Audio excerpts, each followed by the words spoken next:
Salam alaikum wa rahmatullah khawti. J'espère que tout le monde va bien. Ça fait à peu près 5-6 jours que j'ai pas fait de vidéo. La dernière vidéo que j'ai faite, c'était avec mon cousin. Elle vous a beaucoup plu apparemment. J'ai vu ça au niveau des commentaires, au niveau des votes. Il y a aussi beaucoup de personnes qui m'ont envoyé des messages en me demandant de faire des fois des vidéos en duo avec mon cousin. Pourquoi pas, j'en ferai. Il n'y a aucun problème sur des sujets divers, on en fera, Inch'Allah. C'est vrai que le seul petit problème, c'est que mon cousin n'habite pas vraiment sur Paris, donc il n'est pas tout le temps ici. Mais dès qu'il sera sur Paris, on fera des vidéos tous les deux. Avec Saïd, que je salue. Il a un compte, c'est 85M Saïd. Vous pouvez aller voir ses vidéos. Bon, bien sûr, c'est pas quelqu'un qui est très très prolifique au niveau des vidéos, mais c'est quelqu'un, quand il fait une vidéo, c'est une vidéo qui est très intéressante. Donc allez vous abonner. Je vous encourage, voilà. Je voulais aussi m'excuser par rapport à toutes les personnes qui m'ont laissé des commentaires ou là qui m'ont envoyé des messages. Ces 2 dernières semaines, j'étais très très occupé parce que je suis en train de préparer mon départ sur Alger. Et vous savez comment ça se passe quand on prépare un départ pour aller au bled. Je vais rester un bon petit mois. Donc on va voir des gens, des amis, de la famille. الناس يوصوك الناس يقولوا لك هبط معايا هادشي الناس يقولوا لك جيب معاك هادشي donc on va dire on fait une certaine tournée. Il y a aussi beaucoup de personnes qu'on connaît ici qui n'ont pas de papier aussi qui يوصونا ونجيبوا لهم شي امور من عند والديهم des fois des gâteaux des fois des plats et tout ça. Vous savez comment ça se passe, c'est des gens اللي يتوحشوا بزاف. Et c'est vrai que quand on descend au bled, la première pensée qu'on a, c'est pour ces personnes. C'est pour ces personnes qui n'ont pas de papier, qui sont ici bloquées, ça fait des années. Pour la plupart d'entre eux, malgré eux, parce que ce sont eux qui sont en train de faire vivre leur famille en Algérie, en gagnant de l'argent ici et tout ça. Et c'est vrai que c'est des personnes à chaque fois, quand حنايا نروحوا البلاد, يقطعوا لنا قلبنا, on va dire. Vraiment, j'ai des images, comme tout Algérien qui a vécu un petit peu partout dans le monde, on a des images qui sont assez fortes. Des fois, je me souviens d'une fois, j'étais dans le 12e arrondissement. Oui, 12e arrondissement, c'était à la rue d'Aligre, à Gare de Lyon. Et puis, c'était pas moi qui descendais au bled, c'était un ami. Donc, on est parti à deux, l'accompagner en voiture. Et puis, je me souviens, il y avait une personne qui était debout, qui nous regardait, qui avait des yeux rouges. Et moi, je connaissais pas les gens du quartier et tout ça. Et puis, شفت صاحبي, je crois, il était très affecté. قال لي هاد السيد هذا, قال لي ça fait des années qu'il est pas descendu en Algérie. Et puis à chaque fois كيجي واحد هابط يعطيله دراهم وعلى bien sûr الوالديه et tout ça, et il a toujours cette réaction là, مسكين. Et c'est vrai que c'est la première pensée que j'ai moi à chaque fois que je vais en Algérie, c'est ce genre de personnes. Maintenant, il y a certaines personnes qui vont me dire pourquoi choisir le mois d'octobre pour aller sur Alger. C'est vrai que la plupart des gens descendent pendant le mois d'août ou là le mois de juillet. Pour la plupart, ils sont obligés de descendre pendant cette période parce que ils sont mariés, ils ont des enfants. Quand les enfants sont scolarisés, ils ont pas d'autre alternative que de descendre en Algérie pendant les grandes vacances. Et moi, je l'avais déjà dit dans une de mes vidéos, ce n'est pas franchement une période que j'affectionne, l'été. Et là, je parle d'Alger. Je vais parler d'Alger, je vais pas parler de toutes les autres villes. Même quand j'habitais sur Alger, l'été, j'étais pas franchement content ou heureux d'être sur Alger. La ville est pleine, les places sont bondées, les autres sont prises par vous savez qui. Il fait un petit peu trop chaud. Donc voilà, je n'ai jamais franchement aimé cette période-là sur Alger. Qui plus est, la plupart des personnes que je connais quittent Alger pendant cette période, ou là ils vont dans d'autres villes en Algérie, ou là ils vont en Tunisie, ou là pour les plus chanceux ils vont ailleurs. Donc en descendant pendant ce mois-là qui est le mois d'octobre, je suis presque sûr que je vais voir la quasi-totalité des personnes que je connais. Donc voilà, donc je suis célibataire, j'ai pas d'enfant, donc je n'ai strictement aucune contrainte, contrairement à d'autres compatriotes, à la plupart de mes compatriotes ici en France. Donc voilà, donc là, un petit peu partout dans le monde, bien sûr. Donc je peux choisir aisément la période à laquelle j'ai envie de descendre en Algérie. Bien sûr, avant toute chose, le bled, c'est les parents. Il n'y a pas à discuter.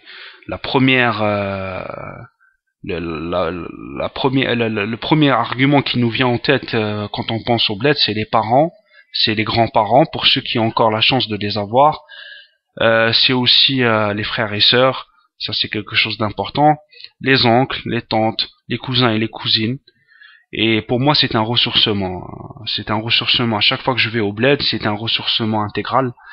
Et c'est avec eux que je passe la majorité de mon temps, surtout avec les parents. C'est avec eux que je passe la majorité de mon temps. Il y a aussi une autre forme de ressourcement qui est assez personnelle, qui est assez spirituelle, qui est spirituelle. Donc moi, quand je descends en Algérie, j'aime bien faire un petit peu le tour des mosquées pour aller voir le mashayikh, pour aller écouter qira'at.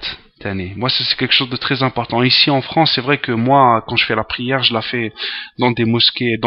C'est pas des mosquées, c'est des musallas, ou c'est des foyers, on va dire, où il y a des Maliens, qu'il y a des Sénégalais, et tout ça. Et c'est vrai que la maîtrise de l'arabe, ils l'ont pas véritablement.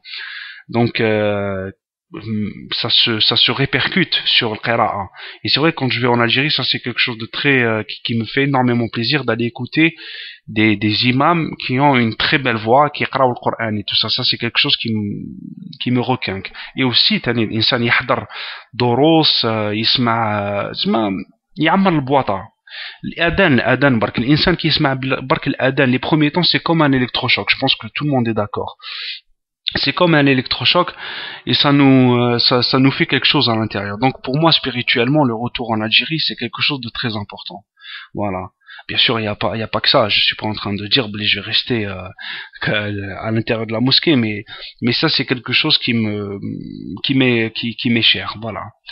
Il y a aussi un autre aspect qui est important, c'est l'aspect culinaire. Comme je l'ai dit, je suis pas marié, je suis pas quelqu'un qui est très patient en cuisine, je vais pas mentir, j'ai pas cette qualité-là. Et c'est vrai que ici en France, c'est exaspérant. La plupart du temps, on fait des plats assez rapides où là on mange d'or des cochonneries et tout ça. Et quand je vais en Algérie, c'est toujours un plaisir d'aller manger bien sûr en premier lieu chez la maman et puis aussi chez la grand-mère, chez les tantes et aussi il y a certaines adresses, j'ai des amis qui sont revenus d'Alger, ils m'ont dit qu'il y a certains restaurants, certains gargoutiers aussi qui font de très très bons trucs.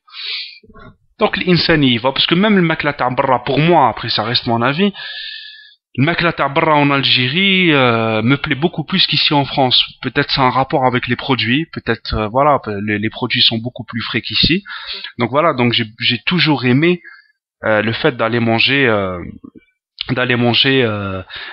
dehors dans certains endroits, bien sûr pas tous les endroits parce que des fois il y a des problèmes d'hygiène, mais bon on le voit, on le sent et puis il y a eu certaines réputations aussi voilà, donc il y a cet aspect là, ce qui est important pour moi, essayer de bien manger mais bien sûr la plupart du temps je mange à la maison et puis chez la maman, et ça c'est quelque chose d'assez important.